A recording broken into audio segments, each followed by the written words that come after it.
of the presentation of Jesus in the temple. And this is all part of the overarching nativity narrative in the Bible. Anna the prophetess was also there, a daughter of Phanuel from the tribe of Asher. She had been married 7 years and a widow for 84. She never left the temple area, worshiping night and day with her fastings and prayers. At the very time Simeon was praying, she showed up, broke into an anthem of praise to God, and talked about the child to all who were waiting expectantly for the freeing of Jerusalem. When they had finished everything required by God in the law, they returned to Galilee and their own town, Nazareth. There the child grew strong in body and wise in spirit, and the grace of God was upon him. The word of God for the people of God. Thanks be to God. Oh my. 2 people in the temple doing what they were empowered to do. The very thing that each of us gathered here is likewise empowered. Now, the text doesn't say, and this is one of those passages where you are invited to infer some of the details. There were other people present that day. There were likely other people praying, making offerings, and maybe even dedicating children, just as Mary and Joseph were. But these 2 people, oh my friends, they are something special. They're just like us. Simeon, someone who had been invited into the plan of God in such a way that the Holy Spirit itself had told him that he would not die until he had seen the promise of Israel. Now, this is one of those moments where you have to make a choice. Would you like to be Simeon and know that when the word comes, you're going to die? Or is it one of those moments where you think, oh yes, I want me some of that. I want in on those secrets of God. I want to be part of the message. All we know about this man is what we have just read to you this morning. That's it. But what it is.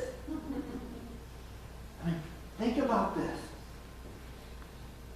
Generations later, people were still talking about Simeon.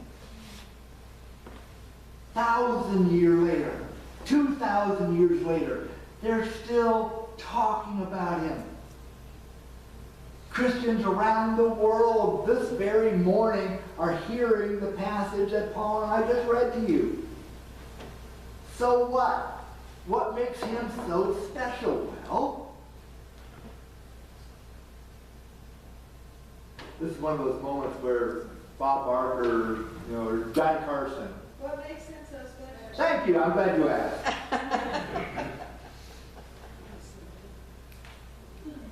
Simeon had put himself in the place where God expected him to be.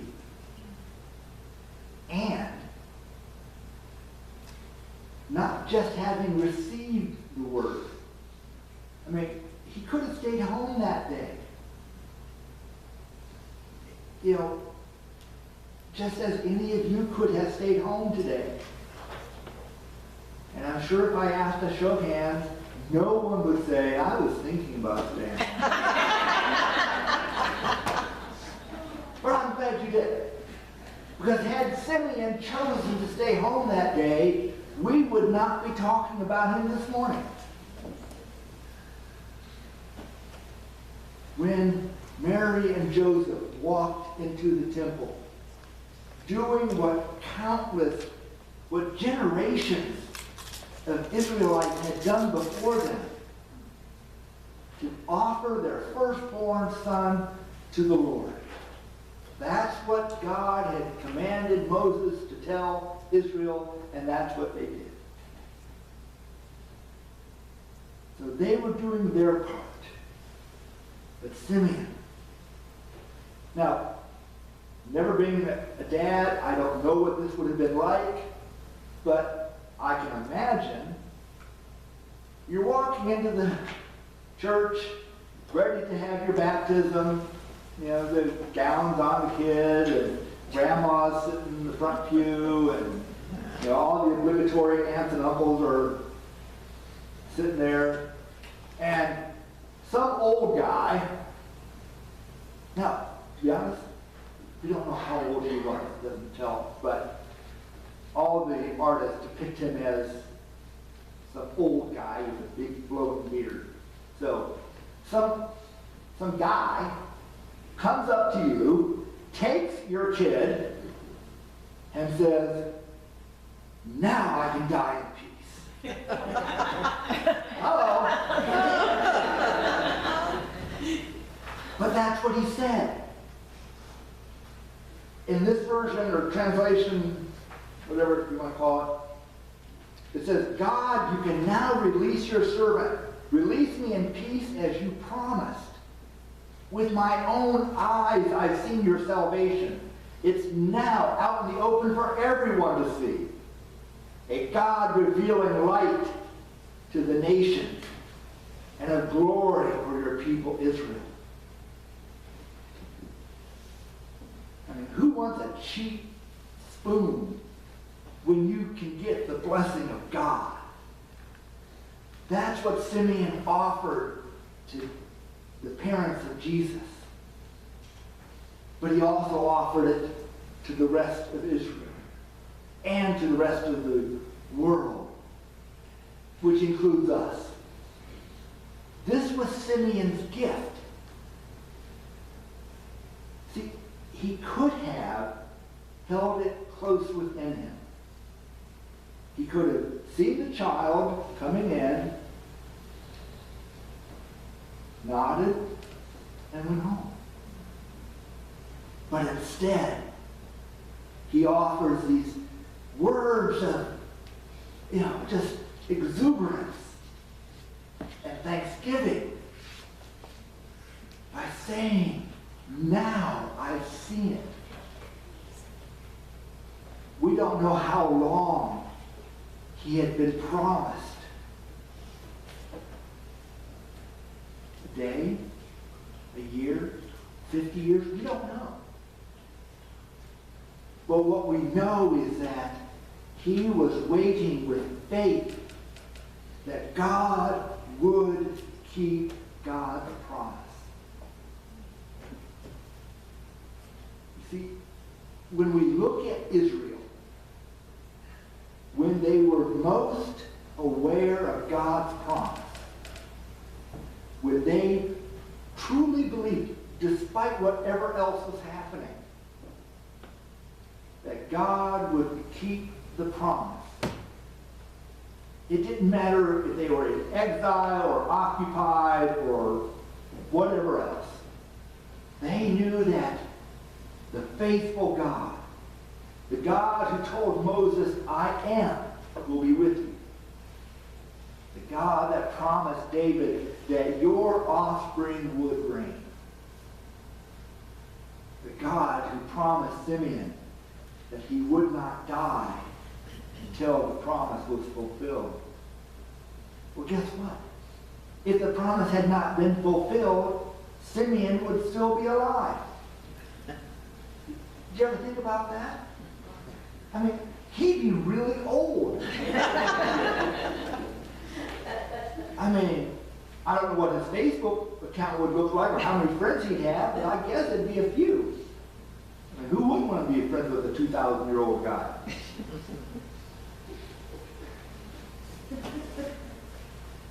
I have seen your promise. Now I can die a happy man. What a blessing.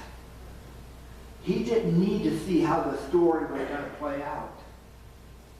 He didn't ask for more time to get his ducks in a row, his affairs in order.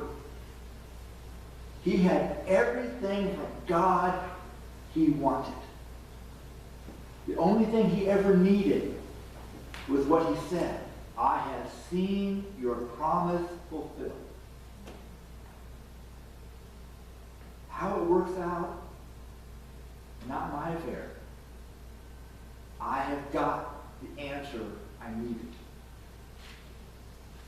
You see, if we stop with just that witness, if the rest of the New Testament was forgotten, lost, no Paul, no Peter, none of the rest, that would be enough. Because we have a witness, one person,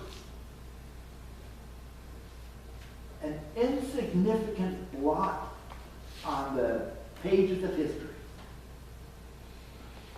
But he had faith. He had trust in his God that this God could do what God said would be done. Now, if he were the only one,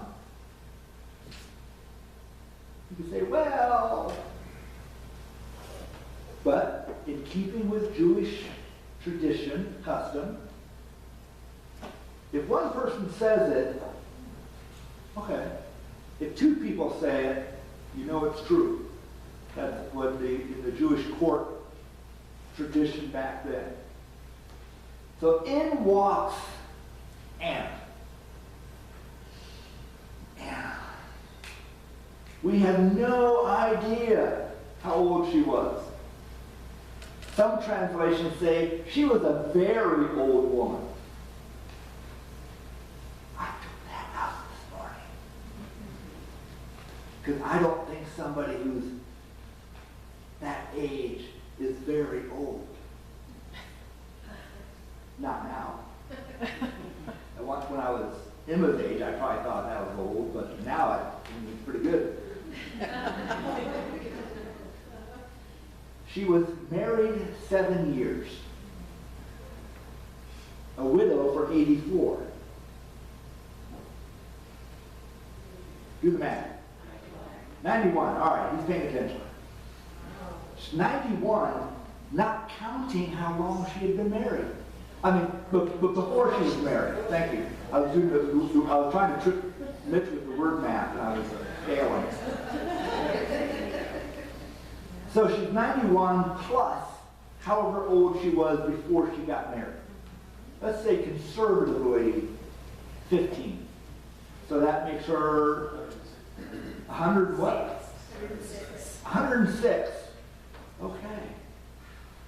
106. She didn't stay home that day. In fact, she never left the temple.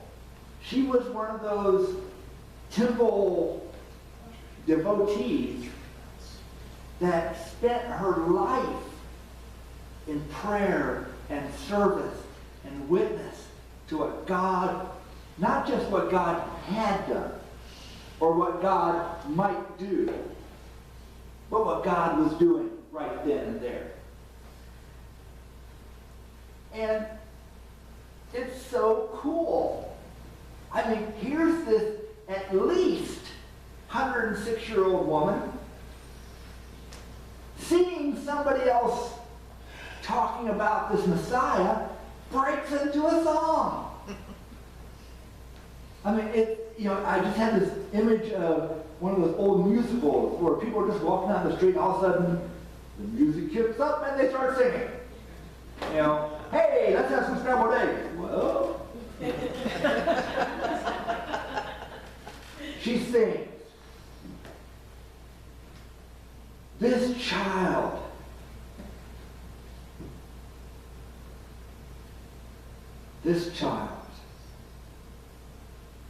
she broke into an anthem of praise to God and talked about the child to all who were waiting expectantly for the freeing of Jerusalem.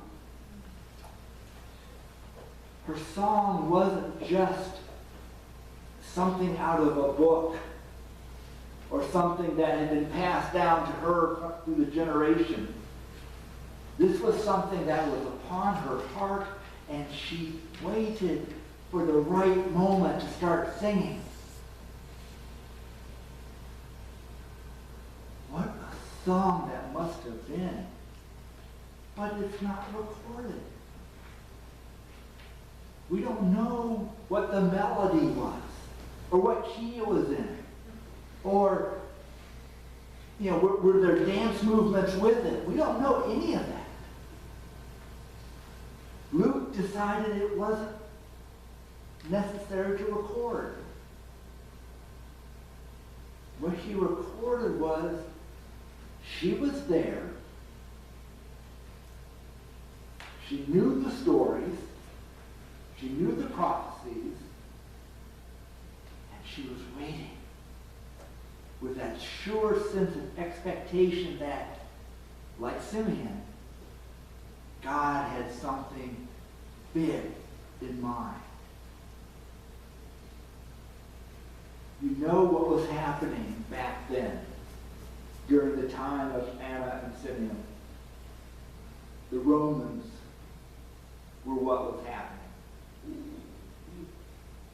They had occupied Jerusalem for a long time. Since the days of the latter portion of the Roman Republic. Now